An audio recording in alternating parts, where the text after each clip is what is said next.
ಸ್ನೇಹಿತರೆ, ಮೀಡಿಯಾ ಮಾಸ್ಟರ್ಸ್ಗೆ ಸ್ವಾಗತ ಸುಸ್ವಾಗತ. ಗೆಳೆಯರೆ, ಆಕ್ರಮಿತ ಕಾಶ್ಮೀರವನ್ನು ವಶಪಡಿಸಿಕೊಳ್ಳೋದಕ್ಕೆ ಭಾರತ ಯುದ್ಧನೇ ಮಾಡಬೇಕಿಲ್ಲ.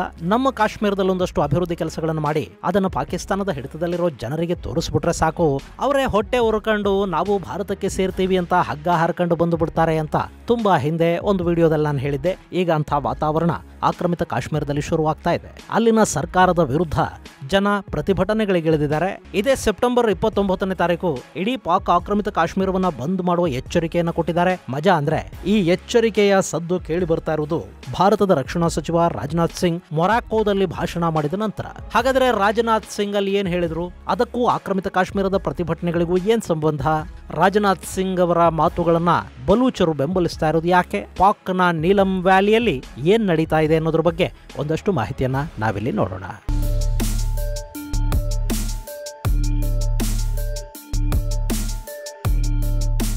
ಗೆಳೆಯರೆ, ನಮ್ಮ ರಕ್ಷಣಾ ಸಚಿವ ರಾಜನಾಥ್ ಸಿಂಗ್ ಇತ್ತೀಚೆಗೆ ಮೊರಾಕೋಗೆ ಹೋಗಿದ್ರು. ಅವರು ಅಲ್ಲಿನ ಭಾರತೀಯ ಮೂಲದವರನ್ನ ಉದ್ದೇಶಿಸಿ ಮಾತನಾಡ್ತಾ ಇದ್ದಾಗ, ಸ್ವಾಮಿ, ನೀವು ಆಕ್ರಮಿತ ಕಾಶ್ಮೀರವನ್ನು ಯಾವಾಗ ಭಾರತಕ್ಕೆ ವಾಪಸ್ ತರ್ತೀರಿ ಅನ್ನೋ ಪ್ರಶ್ನೆಯೊಂದು ಸಭಿಕರ ಕಡೆಯಿಂದ ಬಂತು. ಆ ಪ್ರಶ್ನೆಯ ಮೊನಚು ರಾಜನಾಥ್ ಸಿಂಗ್ ಅವರನ್ನ ಹೇಗೆ ತಾಗುತ್ತೋ ಗೊತ್ತಿಲ್ಲ. ಯಾಕೆಂದ್ರೆ ಬಿಜೆಪಿ ಸಾಕಷ್ಟು ವರ್ಷಗಳಿಂದ ಆಕ್ರಮಿತ ಕಾಶ್ಮೀರದ ಬಗ್ಗೆ ಮಾತಾಡ್ತಾ ಇದೆ. ಅವರ ಚುನಾವಣಾ ಮ್ಯಾನಿಫೆಸ್ಟೋಗಳಲ್ಲಿ ಆ ವಿಷಯ ಇರುತ್ತೆ. ಇದು ಅವರ 3ನೇ ಅಧಿಕಾರ ಅವಧಿ. ಈ ಹಿಂದೆ 2 ಬಾರಿ ಸ್ಪಷ್ಟ ಬಹುಮತದ ಜೊತೆಗೆ ಅಧಿಕಾರಕ್ಕೆ ಬಿಜೆಪಿ ಬಂದಿತ್ತು. ಇಷ್ಟಾದ್ರೂ ಆಕ್ರಮಿತ ಕಾಶ್ಮೀರ ಭಾರತವನ್ನ ಸೇರ್ಲಿಲ್ಲ. ಮೊನ್ನೆ ಆಪರೇಷನ್ ಸಿಂಧೂರ್ ಸಮಯದಲ್ಲಿ ಕೂಡ ಸರ್ಕಾರ ಆ ಕೆಲಸ ಮಾಡೋದಕ್ಕೆ ಹೋಗ್ಲಿಲ್ಲ. ಇನ್ಯಾವಾಗ ಮಾಡ್ತೀರಿ ಅನ್ನೋ ಅರ್ಥ ಆ ಪ್ರಶ್ನೆಯಲ್ಲಿತ್ತು. ಅದಕ್ಕೆ ರಾಜನಾಥ್ ಸಿಂಗ್ ಅವರದ್ದೇ ಧಾಟಿಯಲ್ಲಿ ಉತ್ತರ ಕೊಡೋದಕ್ಕೆ ಶುರು ಮಾಡಿದ್ರು. ಕಾಶ್ಮೀರದ ವಿಷಯದಲ್ಲಿ ವಿಪಕ್ಷಗಳು ಕೂಡ ಸಾಕಷ್ಟು ಆರೋಪಗಳನ್ನ ಮಾಡ್ತಾ ಇವೆ. ಮೊನ್ನೆ ಆಪರೇಷನ್ ಸಿಂಧೂರ್ ಸಂದರ್ಭದಲ್ಲಿ ಕೈಗೆ ಸಿಕ್ಕ ಅವಕಾಶವನ್ನ ಮೋದಿ ಸರ್ಕಾರ ಕೈ ಚೆಲ್ಲಿಬಿಡ್ತು, ನಮಗಲ್ಲಿ ದೊಡ್ಡ ಹಿನ್ನಡೆ ಆಯ್ತು ಅಂತ ಕೂಡ ವಿಪಕ್ಷಗಳು ಆರೋಪ ಮಾಡ್ತಾ ಇವೆ. ಆದ್ರೆ ನಾನು ಒಂದು ವಿಷಯ ಹೇಳ್ತೀನಿ, ಪಾಕ್ ಆಕ್ರಮಿತ ಕಾಶ್ಮೀರವನ್ನ ವಾಪಸ್ ಪಡ್ಕೊಳ್ಳೋದಕ್ಕೆ ಯಾವುದೇ ಕಾರ್ಯಾಚರಣೆಯ ಅವಶ್ಯಕತೆ ಇಲ್ಲ. ಇನ್ನು ಕೆಲವೇ ದಿನಗಳಲ್ಲಿ ಪಿಒಕೆಯ ಜನ ನಾವು ಭಾರತದವರೇ, ನಮಗೆ ಪಾಕಿಸ್ತಾನದ ಸಹವಾಸನೇ ಬೇಡ, ಭಾರತವೇ ನಮ್ಮ ದೇಶ ಅಂತ ಅವರಾಗೇ ಅವರು ಬಂದು ಭಾರತವನ್ನ ಸೇರ್ತಾರೆ.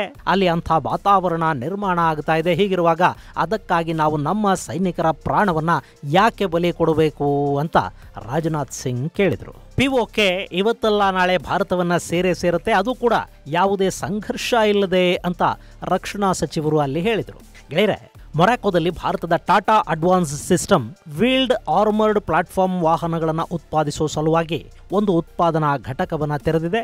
ಅದರ ಉದ್ಘಾಟನೆಗೆ ಮೊರಾಕೋಗೆ ಹೋಗಿದ್ದ ಸಂದರ್ಭದಲ್ಲಿ ರಾಜನಾಥ್ ಸಿಂಗ್ ಅವರು ಅಲ್ಲಿನ ಭಾರತೀಯ ಮೂಲದ ಜನರನ್ನ ಉದ್ದೇಶಿಸಿ ಸಭೆಯೊಂದರಲ್ಲಿ ಮಾತಾಡ್ತಾ ಈ ಮಾತುಗಳನ್ನು ಹೇಳಿದ್ದಾರೆ. ಇನ್ನು ಮೊರಾಕೋದಲ್ಲಿ ರಾಜನಾಥ್ ಸಿಂಗ್ ಪಾಕ್ ಆಕ್ರಮಿತ ಕಾಶ್ಮೀರದ ಬಗ್ಗೆ ಮಾಹಿತಿಯನ್ನು ಹಂಚಿಕೊಳ್ತಿದ್ದಂತೆ ಆತ ಬಲೂಚಿಸ್ತಾನದ ಹೋರಾಟಗಾರರು ರಾಜನಾಥ್ ಸಿಂಗ್ ಅವರ ಮಾತುಗಳನ್ನ ಸ್ವಾಗತಿಸಿದ್ದಾರೆ. ಈ ಬಗ್ಗೆ ಮಾಹಿತಿಯನ್ನು ಹಂಚಿಕೊಂಡಿರುವ ಬಲೂಚ್ ಹೋರಾಟಗಾರ ಮೀರ್ ಯಾರ್ ಬಲೂಚ್, ಭಾರತದ ರಕ್ಷಣಾ ಸಚಿವರ ಮಾತನ್ನ ನಾವು ಸ್ವಾಗತಿಸ್ತೀವಿ. ಒಂದ್ ವೇಳೆ ಭಾರತ ಏನಾದರೂ ಪಾಕ್ ಆಕ್ರಮಿತ ಕಾಶ್ಮೀರವನ್ನ ವಶಕ್ಕೆ ಪಡೆಯೋದಕ್ಕೆ ಬಯಸಿದ್ರೆ ನಮ್ಮ ಸಹಾಯವನ್ನ ನಾವು ಸಂಪೂರ್ಣವಾಗಿ ಕೊಡ್ತೀವಿ.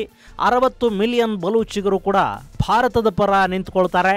ನಾವು ಭಾರತದ ಹೆಗಲಿಗೆ ಹೆಗಲು ಕೊಟ್ಟು ಹೋರಾಟ ಮಾಡ್ತೀವಿ. ಭಾರತ ಆಕ್ರಮಿತ ಕಾಶ್ಮೀರದಲ್ಲಿ ಸಮೃದ್ಧಿಯನ್ನು ತರಲಿ. ಹೇಗೆ ಜಮ್ಮು ಕಾಶ್ಮೀರದಲ್ಲಿ ಆರ್ಟಿಕಲ್ 370 ಭಾರತ ರದ್ದು ಮಾಡ್ತೋ, ಅದೇ ತರ ಒಂದು ದೃಢ ನಿರ್ಧಾರವನ್ನ ಪಾಕ್ ಆಕ್ರಮಿತ ಕಾಶ್ಮೀರದ ವಿಷಯದಲ್ಲಿ ಕೂಡ ಭಾರತ ತಗೋಬೇಕು ಅಂತ ಮೀರ್ ಯಾರ್ ಬಲೂಚ್ ಆಗ್ರಹಿಸಿದ್ದಾರೆ. ಈ ಮೂಲಕ ನಾವು ಸದಾ ಭಾರತದ ಜೊತೆಗಿರ್ತೀವಿ ಅನ್ನೋ ಸಂದೇಶವನ್ನ ಬಲೂಚ್ ಲಿಬರೇಷನ್ ಪಡೆಗಳು ಕೊಡ್ತಾ ಇವೆ. ಇಲ್ಲಿ ಭಾರತ ಏನಾದರೂ ಪಿಒಕೆಯನ್ನ ಆಕ್ರಮಿಸಿಕೊಂಡ್ರೆ ಅದರಿಂದ ನಮಗೆ ಕೂಡ ಪಾಕಿಸ್ತಾನದಿಂದ ಸ್ವಾತಂತ್ರ್ಯವನ್ನ ಪಡ್ಕೊಳ್ಳೋದಕ್ಕೆ ಸಹಾಯ ಆಗಬಹುದು ಅನ್ನೋದು ಬಲೂಚಿಗರ ಯೋಚನೆ. ಭಾರತ ನಮ್ಮ ಸಹಾಯಕ್ಕೆ ನಿಂತರೆ ನಾವು ಕೂಡ ಬಾಂಗ್ಲಾದ ತರಾನೇ ಪಾಕಿಸ್ತಾನದಿಂದ ಮುಕ್ತಿಯನ್ನು ಪಡ್ಕೋತೀವಿ ಅನ್ನೋ ಮಾತನ್ನ ಈ ಹಿಂದೆ ಬಲೂಚ್ ಹೋರಾಟಗಾರರು ಸಾಕಷ್ಟು ಬಾರಿ ಹೇಳಿದ್ದಾರೆ. ಇನ್ನು ಮೊನ್ನೆ ಆಪರೇಷನ್ ಸಿಂಧೂರ್ ಸಮಯದಲ್ಲಿ ಬಲೂಚ್ ಹೋರಾಟಗಾರರು ಅಲ್ಲಿನ ಒಂದಷ್ಟು ಭೂಪ್ರದೇಶವನ್ನ ತಮ್ಮ ಹಿಡಿತಕ್ಕೆ ತಗೊಂಡ್ರು. ಅವರದನ್ನ ಸ್ವತಂತ್ರ ದೇಶ ಅಂತ ಘೋಷಿಸಿಕೊಂಡು ಬಿಟ್ರು. ಈಗ ಪಾಕಿಸ್ತಾನಿ ಸೈನಿಕರನ್ನ ಕಂಡ ಕಡೆ ಕೊಂದು ಹಾಕೋ ಬಲೂಚ್ ಹೋರಾಟಗಾರರು ಆ ವಿಡಿಯೋಗಳನ್ನ ಬಿಡುಗಡೆ ಮಾಡ್ತಾರೆ. ನಮ್ಮ ಪಕ್ಕದ ರೋಗ್ ಕಂಟ್ರಿ ಅಂತ ಪಾಕಿಸ್ತಾನವನ್ನು ಅವರು ಕರೀತಾರೆ. ಶತ್ರು ದೇಶದ ಸೈನಿಕರು ಅಕ್ರಮವಾಗಿ ನಮ್ಮ ಗಡಿಗಳ ಒಳಗೆ ಪ್ರವೇಶ ಮಾಡಿದ್ರು, ಅವರನ್ನ ನಾವು ಕೊಂದು ಹಾಕಿದ್ವಿ ಅಂತ ಆ ವಿಡಿಯೋಗಳಿಗೆ ಕ್ಯಾಪ್ಷನ್ಗಳನ್ನು ಕೊಡ್ತಾರೆ. ಆದ್ರೆ ಅವರ ಈ ಸ್ವಾತಂತ್ರ್ಯ ಘೋಷಣೆಯನ್ನ ಜಗತ್ತಿನ ದೇಶಗಳಿನ್ನೂ ಬೆಂಬಲಿಸಿಲ್ಲ ಅನ್ನೋದು ಒಂದು ವಿಪರ್ಯಾಸ.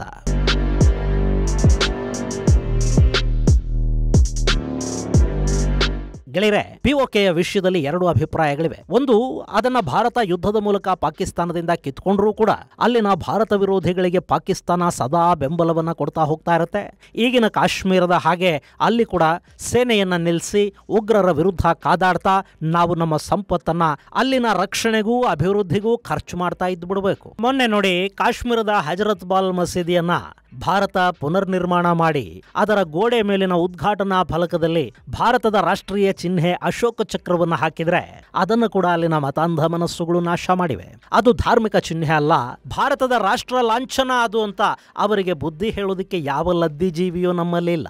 ಸೌಹಾರ್ದತೆಯ ಪಾಠಗಳನ್ನು ಇವರು ಯಾರು ಕೇಳ್ತಾರೋ ಅವರಿಗೆ ಮಾತ್ರ ಹೇಳೋದು. ನಮ್ಮ ನಾಡ ಹಬ್ಬ ದಸರಾ ಸೆಕ್ಯುಲರು, ಚಾಮುಂಡೇಶ್ವರಿಯ ದೇವಾಲಯ ಸೆಕ್ಯುಲರು, ಆದ್ರೆ ಹಜರತ್ ಬಾಲ್ ಮಸೀದಿ ಮೇಲೆ ದೇಶದ ಲಾಂಛನವನ್ನು ಹಾಕಿದ್ರೆ ಅದು ಬ್ಲಾಸ್ಫೆಮಿ ಆಗತ್ತೆ. ಇಂಥವರ ನಡುವೆ ನಾವು ಬದುಕ್ತಾ ಇರುವಾಗ ಅದೇ ಥರದ ಸಮಸ್ಯೆಗಳನ್ನ ಮತ್ತಷ್ಟು ಮಗದಷ್ಟು ನಮ್ಮ ಕೊರಳಿಗೆ ಹಾಕೋತಾ ಹೋಗ್ಬೇಕಾ? ನಾಳೆ ಪಾಕಿಸ್ತಾನ ಅದೇ ಸೊರಗಿ ಅದರ ಎಲ್ಲ ರಾಜ್ಯಗಳು ಚಿನ್ನಾಭಿನ್ನ ಆಗಿ ಪಂಜಾಬ್ ಮಾತ್ರ ಪಾಕಿಸ್ತಾನವಾಗಿ ಉಳ್ಕೊಳ್ಳುತ್ತಲ್ಲ, ಆಗ ಈ ಆಕ್ರಮಿತ ಕಾಶ್ಮೀರ ಅನ್ನೋದು ತಾನೇ ತಾನಾಗಿ ಭಾರತವನ್ನು ಸೇರೋದಕ್ಕೆ ಬರುತ್ತೆ. ಹಾಗೆ ಬಂದಾಗ ಅವರನ್ನ ಸೇರಿಸ್ಕೊಂಡ್ರೆ ಅದು ಹೆಚ್ಚು ತಲೆನೋವಿಗೆ ಕಾರಣ ಆಗೋದಿಲ್ಲ ಅನ್ನೋ ಒಂದು ವಾದ ಇಲ್ಲಿದೆ. ಇನ್ನು ಮತ್ತೊಂದು ವಾದ ಅಂದ್ರೆ, ನೀವು ಯಾವಾಗ ಅವರನ್ನ ಹೆಂಗ ಸೇರಿಸ್ಕೊಂಡ್ರು ಅವರು ಹಂಗೇ ಇರ್ತಾರೆ. ಭಾರತ ತನ್ನ ಅತಿ ಸೆಕ್ಯುಲರ್ ಮನಸ್ಥಿತಿಯಿಂದ ಹೊರಬಂದು ಈ ವೋಟ್ ಬ್ಯಾಂಕ್ ಪಾಲಿಟಿಕ್ಸ್ ಅನ್ನ ಬಿಟ್ಟು ಚೈನಾದ ಥರ, ರಷ್ಯಾದ ಥರ ದೇಶವೇ ಮೊದಲು ಆನಂತರ ಮತಧರ್ಮಗಳು ಅನ್ನೋ ನಿಲುವನ್ನ ತಗೊಳ್ಳದೇ ಇದ್ರೆ ಈ ದೇಶದ ಸಮಸ್ಯೆಗಳು ಯಾವತ್ತಿಗೂ ಬಗೆಹರಿಯೋದಿಲ್ಲ ಅನ್ನೋ ವಾದ ಕೂಡ ಅಲ್ಲಿದೆ. ಅಂತೂ ಈಗ ರಾಜನಾಥ್ ಸಿಂಗ್ ಆಕ್ರಮಿತ ಕಾಶ್ಮೀರದ ಜನ ಅವರೇ ನಮ್ಮಲ್ಲಿ ಬಂದು ವಿಲೀನ ಆಗ್ತಾರೆ ಅನ್ನೋ ಮಾತುಗಳನ್ನ ಹೇಳಿದ ಬೆನ್ನಲ್ಲೇ ಆಕ್ರಮಿತ ಕಾಶ್ಮೀರದಲ್ಲಿ ಮತ್ತೊಮ್ಮೆ ಪ್ರತಿಭಟನೆಗಳು ಶುರುವಾಗ್ತಾ ಇವೆ. ಅಲ್ಲಿನ ಜಾಯಿಂಟ್ ಆಕ್ಷನ್ ಕಮಿಟಿ ಮಂಗಳವಾರ ಬೃಹತ್ ಹೋರಾಟವೊಂದನ್ನ ಹಮ್ಮಿಕೊಂಡಿತ್ತು. ಪಾಕ್ ಆಕ್ಯುಪೈಡ್ ಕಾಶ್ಮೀರದ ನೀಲಂ ವ್ಯಾಲಿಯಲ್ಲಿ ನಡೆದ ಪ್ರತಿಭಟನೆಯಲ್ಲಿ ಸೆಪ್ಟೆಂಬರ್ 29ನೇ ತಾರೀಕು ಇಡೀ ಪಾಕ್ ಆಕ್ರಮಿತ ಜಮ್ಮು ಕಾಶ್ಮೀರವನ್ನ ಬಂದ್ ಮಾಡೋ ನಿರ್ಧಾರವನ್ನು ಕೈಗೊಳ್ಳಲಾಯಿತು. ಅದಕ್ಕೆ ಕಾರಣ ಆಗ್ತಾ ಇರೋದು ಪಾಕಿಸ್ತಾನ ಅನುಸರಿಸ್ತಾ ಇರೋ ತಾರತಮ್ಯ ನೀತಿ.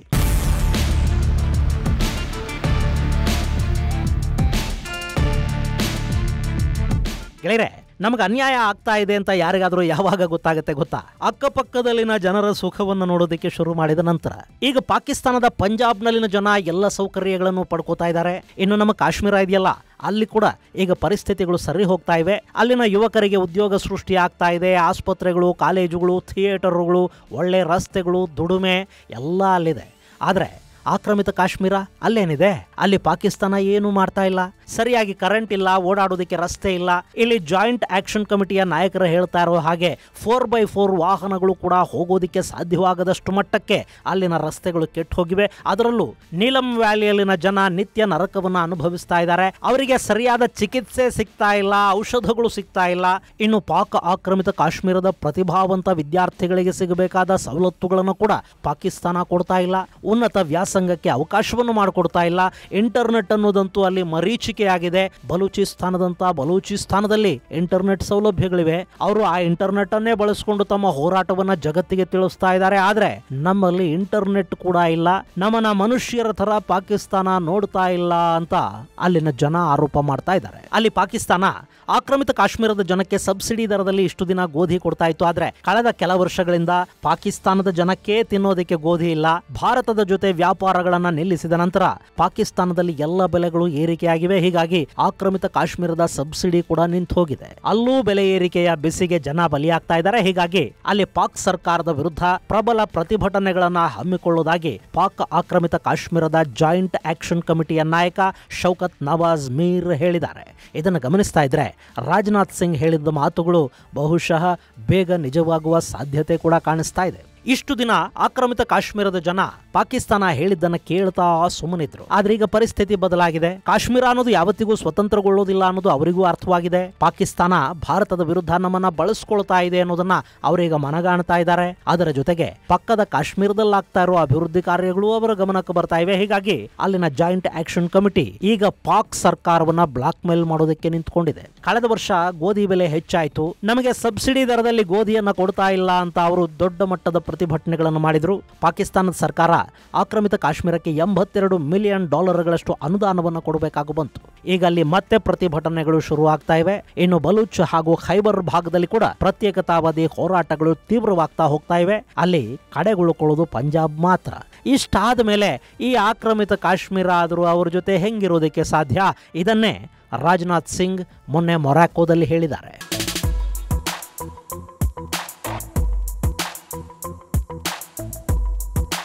ಇನ್ನು ಗೆಳೆಯರೆ, ಈ ಪಾಕ್ ಆಕ್ರಮಿತ ಕಾಶ್ಮೀರ ಇದೆಯಲ್ಲ, ಇದು ಒಟ್ಟು 13,297 ಚದರ ಕಿಲೋಮೀಟರ್ನಷ್ಟಿದೆ. ಅಲ್ಲಿ 40 ಲಕ್ಷ ಜನಸಂಖ್ಯೆ ಇದೆ. ಮುಜಫರಾಬಾದ್ ಇದರ ರಾಜಧಾನಿ. ಇಲ್ಲಿ ಪಾಕಿಸ್ತಾನದ ಸೇನೆ ಸಾಕಷ್ಟು ಭಯೋತ್ಪಾದಕ ನೆಲೆಗಳನ್ನು ಸ್ಥಾಪನೆ ಮಾಡಿದೆ. ISI ಇಲ್ಲಿಂದ ಭಯೋತ್ಪಾದಕರನ್ನ ಭಾರತಕ್ಕೆ ಕಳುಹಿಸೋದಕ್ಕೆ ನಿರಂತರವಾಗಿ ಪ್ರಯತ್ನವನ್ನು ಮಾಡ್ತಲೇ ಇರುತ್ತೆ. ಮೊನ್ನೆ ಆಪರೇಷನ್ ಸಿಂಧೂರಲ್ಲಿ ಭಾರತ ಹೊಡೆದು ಹಾಕಿದ್ದ ಸಾಕಷ್ಟು ಭಯೋತ್ಪಾದಕ ನೆಲೆಗಳು ಈ ಭಾಗದಲ್ಲೇ ಇದ್ವು. ಸೊ ಈ ಆಕ್ರಮಿತ ಕಾಶ್ಮೀರದ ಭೂಪ್ರದೇಶವನ್ನ ಪಾಕಿಸ್ತಾನ ಭಾರತದ ವಿರುದ್ಧ ಮಸಲತ್ತು ಮಾಡೋದಕ್ಕೆ ಬಳಸ್ಕೊಳ್ತಾ ಇದೆ. ಇನ್ನು ಈಗ ಅಲ್ಲಿ ಕೂಡ ಪಾಕಿಸ್ತಾನದ ವಿರುದ್ಧ ಪ್ರತಿಭಟನೆಗಳು ಹೆಚ್ಚಾಗ್ತಾ ಇವೆ. ಅದನ್ನ ಪಾಕ್ ಹೇಗೆ ನಿಭಾಯಿಸುತ್ತೆ ಅನ್ನೋದನ್ನ ಕಾದು ನೋಡಬೇಕು. ಇದರ ಜೊತೆಗೆ ಭಾರತ ಮತ್ತು ಆಫ್ಘನ್ ಗಡಿಗಳ ನಡುವೆ ಇರುವ ಆಕ್ರಮಿತ ಲದಾಖ್ನ ಭಾಗ ಅನ್ನಿಸಿಕೊಳ್ಳುವ ಗಿಲ್ಗಿಟ್ ಬಾಲ್ಟಿಸ್ತಾನ ಇದೆ ನೋಡಿ, ಅಲ್ಲಿ ಕೂಡ ಪಾಕಿಸ್ತಾನದ ವಿರುದ್ಧ ಪ್ರತಿಭಟನೆಗಳು ಶುರುವಾಗಿವೆ. ಈ ಗಿಲ್ಗಿಟ್ ಬಾಲ್ಟಿಸ್ತಾನ್ ಮತ್ತು ಆಕ್ರಮಿತ ಕಾಶ್ಮೀರದಲ್ಲಿ ಚೈನಾದ ಬೆಲ್ಟ್ ಅಂಡ್ ರೋಡ್ ಇನಿಷಿಯೇಟಿವ್ ಅಡಿಯಲ್ಲಿ ನಿರ್ಮಾಣಗೊಂಡಿರುವ ಸಿಪೆಕ್ ಹೆದ್ದಾರಿ ಹಾದು ಹೋಗುತ್ತೆ. ಈ ಗಿಲ್ಗಿಟ್ ಬಾಲ್ಟಿಸ್ತಾನದಲ್ಲಿ ಜನರ ಹಕ್ಕುಗಳನ್ನ ಪಾಕಿಸ್ತಾನ ದಮನ ಮಾಡ್ತಾ ಇದೆ. ಅಲ್ಲಿನ ಜಮೀನುಗಳನ್ನ ಆಕ್ರಮಿಸಿಕೊಳ್ತಾ ಇದೆ. ಅದಕ್ಕೆ ಕೊಡಬೇಕಾದ ಯಾವ ಪರಿಹಾರವನ್ನು ನಾಗರಿಕರಿಗೆ ಕೊಡ್ತಾ ಇಲ್ಲ ಅನ್ನೋದು ಸೇರಿದಂತೆ ಸಾಕಷ್ಟು ಕಾರಣಗಳಿಂದ ಪ್ರತಿಭಟನೆಗಳು ಆರಂಭ ಆಗಿವೆ. ಅವರು ಕೂಡ ನಮಗೆ ಪಾಕಿಸ್ತಾನಕ್ಕಿಂತಲೂ ಭಾರತವೇ ಒಳಿತು ಅನ್ನೋ ತರ ಮಾತಾಡೋದಕ್ಕೆ ಶುರು ಮಾಡಿದ್ದಾರೆ. ಇಂಥ ಸಂದರ್ಭವನ್ನ ಭಾರತ ಸ್ವಲ್ಪ ಬಳಸ್ಕೊಳ್ಳೋದಕ್ಕೆ ಶುರು ಮಾಡಿದ್ರೂ ಕೂಡ ಪಾಕಿಸ್ತಾನಕ್ಕೆ ಮತ್ತಷ್ಟು ತಲೆನೋವುಗಳು ಶುರು ಆಗುತ್ತವೆ. ಈ ಸಮಸ್ಯೆಗಳನ್ನು ಪಾಕಿಸ್ತಾನ ಹೇಗೆ ನಿಭಾಯಿಸುತ್ತೆ ಅನ್ನೋದನ್ನ ನಾವು ಕಾದು ನೋಡಬೇಕಿದೆ. ಮುಂದಿನ ಸಂಚಿಕೆಯಲ್ಲಿ ಮತ್ತಷ್ಟು ವಿಶೇಷಗಳ ಜೊತೆ ಮತ್ತೆ ಭೇಟಿಯಾಗೋಣ. ಅಲ್ಲಿವರೆಗೆ ಜೈ ಹಿಂದ್, ಜೈ ಕರ್ನಾಟಕ.